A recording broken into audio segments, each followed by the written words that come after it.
बंगाल में देश के गृह मंत्री अमित शाह ने आखिर ऑपरेशन सिंदूर को लेकर ऐसी क्या बात कही कि उनकी आलोचना होने लगी, विपक्ष का उनके ऊपर निशाना बढ़ने लगा। ये मैं आपको बताऊंगी, लेकिन उससे पहले ज़रा एक ये तस्वीर देखिए। ऑपरेशन सिंदूर किया गया, 26 लोग पहलगाम में निर्दोष भारतीय मारे गए। एक डेलीगेशन बनाया गया जो अलग अलग देशों में जाकर अपने पक्ष को रख रहा है। पक्ष को किस तरह से रख रहा है, ये देखिए, गायन चल रहा है। जाने ना माने तू या माने ना।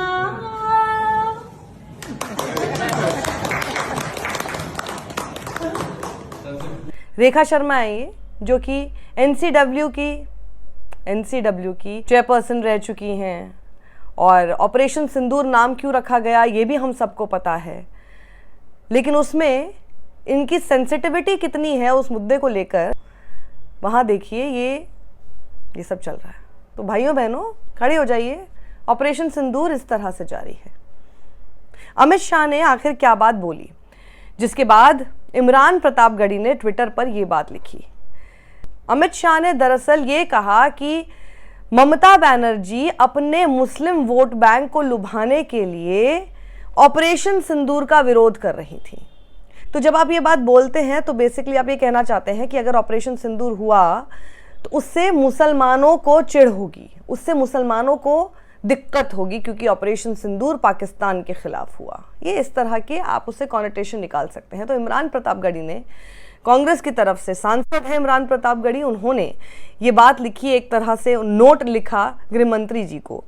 गृहमंत्री जी, जिस ऑपरेशन के बारे में कर्नल सोफिया कुरैशी ने पूरी दुनिया को ब्रीफिंग दी, जिस धरती पर खड़े होकर आप मुसलमानों के खिलाफ नफरत भरी बातें कर रहे हैं, उसी बंगाल के बेटे पैरा 6 के कमांडो झंटू अली शेख ने जान कुर्बान कर दी।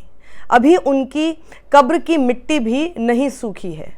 इसी ऑपरेशन के दौरान बिहार के छपरा के बेटे बीएसएफ इंस्पेक्टर मोहम्मद इम्तियाज ने जान दे दी।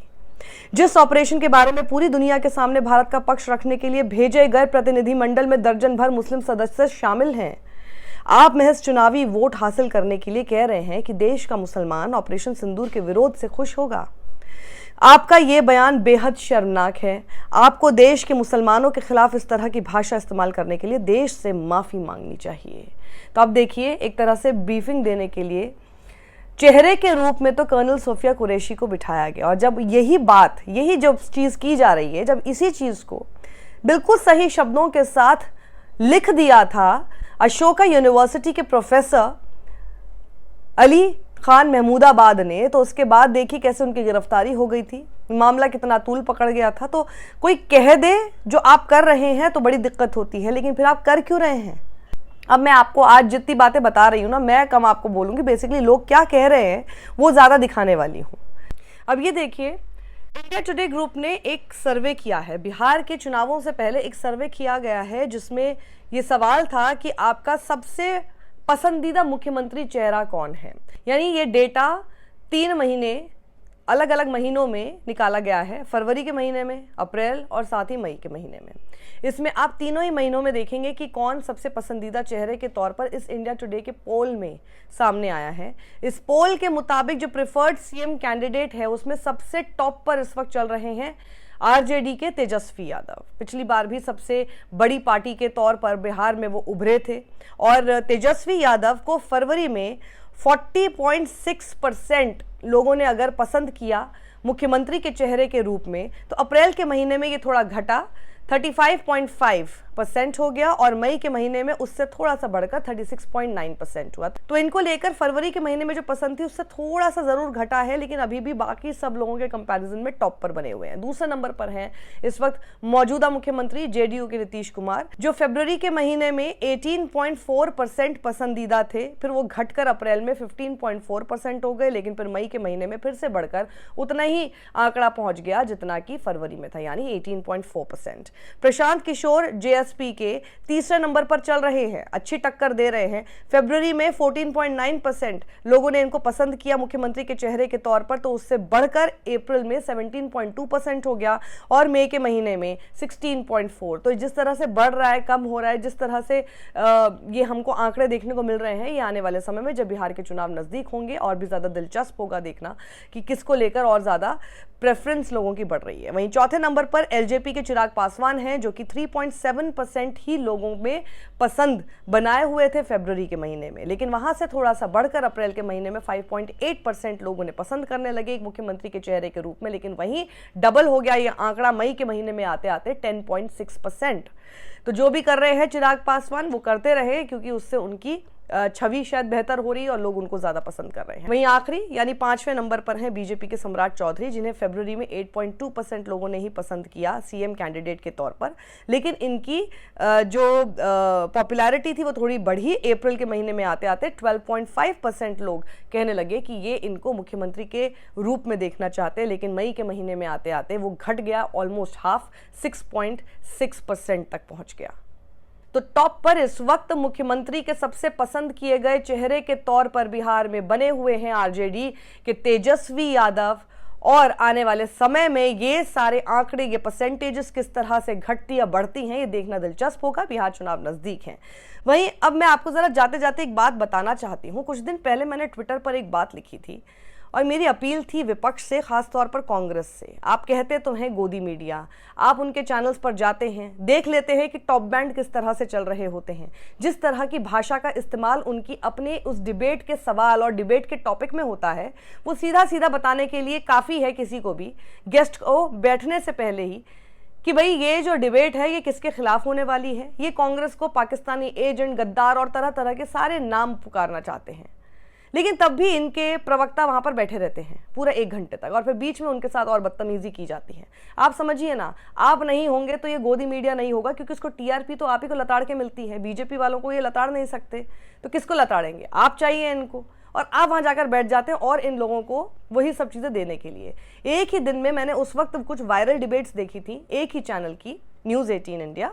तो दोनों ही डिबेट्स में उनके साथ उनको या तो बोलने नहीं दिया जा रहा था या उनसे बहसबाजी की जा रही थी, जिस तरह से हमने बीजेपी के साथ होती हुई नहीं देखी, या फिर दूसरे ने तो फिर उनको उठाई दिया, ऐसा कर दिया कि उनको उठने पर मजबूर होना पड़ गया कि वो उठ के फिर वहां से चले गए।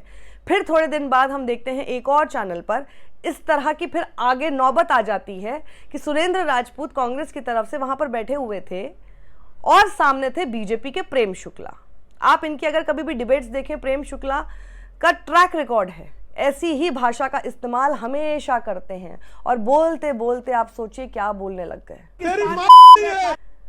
मतलब अब नौबत यहां तक आ चुकी है कि तुम्हारी माँ बहन सब चीज पे गालियां देना शुरू कर देंगे ये लोग, और फिर इनको दोबारा भेजा जाएगा। देख लीजिएगा, इसी चैनल पर यही शख्स दोबारा बैठे हुए भी नजर आएंगे। इनको कोई फर्क नहीं पड़ेगा कि इन्होंने कैसी भाषा का इस्तेमाल किया था।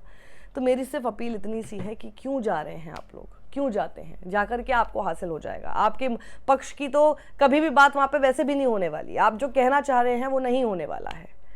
क्यों आप उन लोगों को रेलेवेंस देते हैं? क्योंकि आप हैं तो ही ये लोग डिबेट कर सकते हैं, वरना आप बताइए ना, अपने ही सारे लोगों को बिठाकर फिर क्या डिबेट कर लेंगे? इस बारे में थोड़ा सा सोचिए, क्योंकि बहुत हो चुका है। जनता ऐसे ही नहीं कह रही है कि हम सब अपने टेलीविजन बंद कर चुके हैं। आप बताइए आसपास, आप किसी भी शख्स से पूछ लीजिए, क्या उसके घर में टीवी चैनल चल रहे हैं, न्यूज़ चैनल्स चल भी रहे हैं? ये सब क्लिप्स वो हैं जो ट्विटर के माध्यम से, व्हाट्सएप के माध्यम से वायरल होकर पहुंच जाती हैं, तो लोग देख लेते हैं।